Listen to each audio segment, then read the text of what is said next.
નમસ્કાર. દિવસભરના તાજા સમાચારોમાં તમારું સ્વાગત છે. તમારી સાથે હું છું પિનલગીરી ગોસ્વામી. સમાચારો વિસ્તારથી જાણીએ એ પહેલા મહત્વના સમાચારો ઉપર એક નજર. નમસ્કાર દોસ્તો, દેશ અને દુનિયાના તાજા સમાચારમાં તમારું સ્વાગત છે. સૌથી મોટા સમાચાર સામે આવી રહ્યા છે હાર્દિક પટેલના. ભાજપના ધારાસભ્ય હાર્દિક પટેલ વિરુદ્ધ ધરપકડ વોરંટ જારી કરવામાં આવ્યું છે.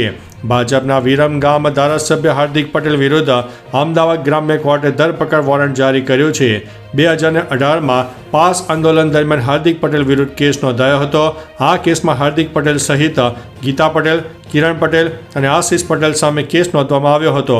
સોશિયલ મીડિયા પર આ મુદ્દો વાયરલ થયો છે, પરંતુ હાર્દિક પટેલની તરફથી હજુ કોઈ પ્રતિક્રિયા આવી નથી. મિત્રો, અન્ય મહત્વના સમાચારની વાત કરીએ તો ઘોગંબામાં ગેસ લીકેજ, એક વ્યક્તિનું થયું છે મોત. ઘોગંબામાં ગેસ લીકેજની ઘટનાને કારણે અફરાતફરીનો માહોલ સર્જાયો. પંચમહાલ જિલ્લાના ઘોગંબા તાલુકામાં રણજીતનગરની GFL ફેક્ટરીમાં અચાનક ગેસ લીકેજ થયો, જેના કારણે એક વ્યક્તિનું મોત થયું છે, જ્યારે 25 લોકો મૂર્છિત થતાં તેમને હોસ્પિટલમાં ખસેડાયા છે. રાજગઢ પોલીસ અને જિલ્લા પ્રશાસન તાત્કાલિક હરકતમાં આવીને તમામ કર્મચારીઓને સુરક્ષિત રીતે બહાર કાઢ્યા હતા. ગેસ લીકેજનું કારણ હજુ અકબંધ છે. મિત્રો, અન્ય મહત્વના સમાચારની વાત કરીએ તો નેપાળમાં ભારતીય મહિલા પર હુમલો. નેપાળમાં જેએનઝેડ વિરોધ પ્રદર્શન વચ્ચે પોખરાથી ચોંકાવનારો વિડીયો સામે આવ્યો છે, જેમાં એક ભારતીય મહિલા મોદી સરકાર પાસે મદદની અપીલ કરી રહી છે. મહિલાનો દાવો છે કે જે હોટલમાં તે રોકાઈ હતી તેમાં પ્રદર્શનકારીઓ આગ લગાવી દીધી છે. તે સમયે મહિલા સ્પામાં હતી, પરંતુ બહાર નીકળતા દંડા લઈને ભીડ તેની પાછળ દોડતી આવી. મહિલાએ જીવ બચાવવા માટે ભાગવું પડ્યું છે. ઘટનાએ ભારતીયોમાં ચિંતાનો માહોલ ઊભો કર્યો છે. મિત્રો, અન્ય મહત્વના સમાચારની વાત કરીએ તો નેપાળમાં મોલમાં લૂંટફાટ મચી ગઈ. નેપાળમાં કાયદો અને વ્યવસ્થા સંપૂર્ણપણે ધ્વસ્ત થતાં અફરાતફરીનો માહોલ સર્જાયો છે. નેપાળમાં પોલીસ તંત્ર હાલ મૂકદર્શક બની ગયું છે. લોકો ખુલ્લેઆમ શોરૂમમાંથી ટીવી, એસી અને ફ્રીજ જેવી મોંઘી વસ્તુઓ ઉઠાવીને ભાગી રહ્યા છે. કાયદાનો ભય ન હોવાને કારણે લૂંટફાટની ઘટનાઓ વધી રહી છે. સામાન્ય નાગરિકોને જીવન જરૂરિયાતની વસ્તુઓ માટે મુશ્કેલીમાં મુકાયા છે અને સમગ્ર દેશમાં અસ્થિરતા વ્યાપી ગઈ છે. મિત્રો, અન્ય મહત્વના સમાચારની વાત કરીએ તો મુખ્યમંત્રી યુવા સ્વાવલંબન યોજના 4543 લાભાર્થીઓ લાભ મેળવ્યો છે. શિક્ષણ રાજ્યમંત્રી પ્રફુલ્લ પાનસેરિયાએ વિધાનસભામાં જણાવ્યું કે મુખ્યમંત્રી યુવા સ્વાવલંબન યોજના હેઠળ 31 ઓગસ્ટ 2025 સુધીમાં 4543 વિદ્યાર્થીઓને લાભ મળ્યો. છેલ્લા 2 વર્ષમાં ડિપ્લોમા ઇજનેરી વિદ્યાર્થીઓને 10.25 કરોડની સહાય ચૂકવાઈ છે, જ્યારે ડિપ્લોમા ઇજનેરી સિવાયના ઉચ્ચ અભ્યાસક્રમો માટે 620.22 કરોડની સહાય આપવામાં આવી છે. આ યોજનાથી યુવાનોના સ્વરોજગારને પ્રોત્સાહન મળી રહ્યું છે. મિત્રો, અન્ય મહત્વના સમાચારની વાત કરીએ તો અમદાવાદમાં રામદેવ પીરના મંદિરમાં તોડફોડ. અમદાવાદના બાપુનગરમાં 10 સપ્ટેમ્બરે વહેલી સવારે રજાક આલમ નામના શખ્સે રામદેવ પીરનું મંદિરનું તાળું તોડીને તોડફોડ કરી. રામદેવ પીરની મૂર્તિ ખંડિત કરવાનો પ્રયાસ કર્યો અને હનુમાનજીની મૂર્તિને ઊંધી કરી. બહાર આવીને અલ્લાહુ અકબરના નારા લગાવ્યા એવો VHP અને સ્થાનિકોનો આક્ષેપ છે. રોષે ભરાયેલા લોકોએ આરોપીને પકડીને પોલીસને સોંપ્યો છે. VHPએ કડક કાર્યવાહીની માંગ કરી છે અને પોલીસે તપાસ શરૂ કરી છે. મિત્રો, અન્ય મહત્વના સમાચારની વાત કરીએ તો લુણાવાડામાં પુત્રનો માતા પિતા પર હુમલો. મહીસાગરના લુણાવાડામાં ચોંકાવનારી ઘટના સામે આવી છે. એક પુત્રે હથિયારથી માતા પિતા પર હુમલો કર્યો, જેમાં પિતાનું મૃત્યુ થયું. માતા ગંભીર રીતે ઈજાગ્રસ્ત બની છે. હોસ્પિટલમાં સારવાર હેઠળ છે. આરોપી પુત્રે પોતાને પણ ઈજા પહોંચાડી છે. તે હોસ્પિટલમાં દાખલ છે. લુણાવાડા પોલીસે ઘટના સ્થળે પહોંચીને તપાસ શરૂ કરી છે. હુમલાના કારણો અને વિગતોની શોધ ચલાવવામાં આવી છે. મિત્રો, અન્ય મહત્વના સમાચારની વાત કરીએ તો ડેન્ગ્યુ અને મેલેરિયાથી સાવધાન. વરસાદી મોસમમાં મચ્છરોની સંખ્યા વધતા ડેન્ગ્યુ અને મેલેરિયાના કેસોમાં વધારો જોવા મળી રહ્યો છે. સુરેન્દ્રનગર અને આસપાસના વિસ્તારમાં છેલ્લા દિવસોમાં ડેન્ગ્યુના 10 કેસો નોંધાતા તંત્ર એલર્ટ બન્યું છે.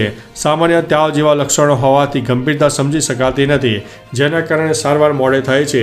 રોગચાળો ફેલાતો અટકાવવા માટે 500થી વધુ આરોગ્ય કર્મીઓને કામગીરીમાં જોડાયા છે અને ફોગિંગ અને દવા છંટકાવ શરૂ કરવામાં આવ્યો છે. મિત્રો, અન્ય મહત્વના સમાચારની વાત કરીએ તો શિક્ષણ મંત્રીના જવાબથી સન્નાટો. વિધાનસભામાં પ્રશ્નોત્તરી કાળ દરમિયાન શિક્ષણ મંત્રી કુબેર ડિંડોરે બેજવાબદારી ભર્યો જવાબ આપતા ગૃહમાં સન્નાટો છવાયો. ઇમરાન ખેડાવાલાએ 7 ડે સ્કૂલનો ઘટનાને ઉલ્લેખ કરીને રાઇટ ટુ એજ્યુકેશન અંતર્ગત શાળાઓમાં વિદ્યાર્થીઓ સાથે થતા ભેદભાવ અંગે પ્રશ્ન કર્યો. તેના જવાબમાં મંત્રીએ કહ્યું કે તમારે ધ્યાન રાખવું જોઈએ કે છોકરાઓમાં જુનૂન કેમ ફેલાય છે તે સમજવું જોઈએ. આ નિવેદનથી વિધાનસભામાં ચર્ચા તીવ્ર બની હતી.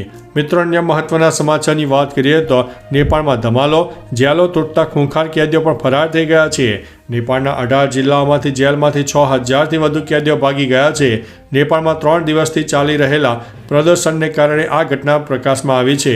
કેદીઓએ જેલની દિવાલો અને દરવાજા તોડીને ભાગી જવાની યોજના બનાવી હતી. આ ઘટના પછી પરિસ્થિતિ વધુ વણસી છે અને કેદીઓને શોધવા માટે સુરક્ષા દળો તૈનાત કરવામાં આવ્યા છે.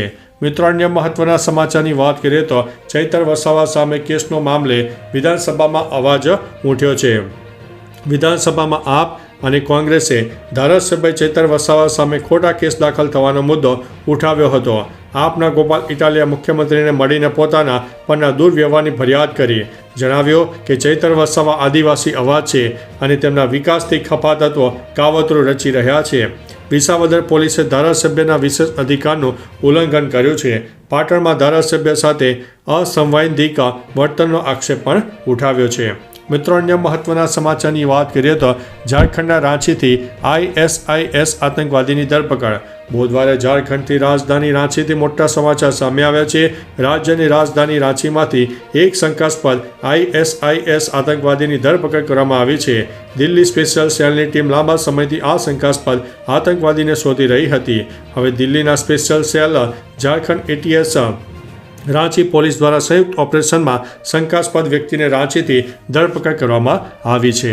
મિત્રો, અન્ય મહત્વના સમાચારની વાત કરીએ તો રામધાણી કોઈ કોળવર છે કે શું? રાજ્યનું નવું ટ્રેન્ડ સામે આવ્યું છે. રાજ્યમાં એક તરફ ગુજરાત પોલીસ નંબર પ્લેટ વિનાના અને કાળી ફિલ્મવાળા વાહનો સામે દંડનીય કાર્યવાહી કરી રહી છે. સરકારે સ્પેશિયલ ડ્રાઈવ હેઠળ કાર્યવાહી હાથ ધરી છે.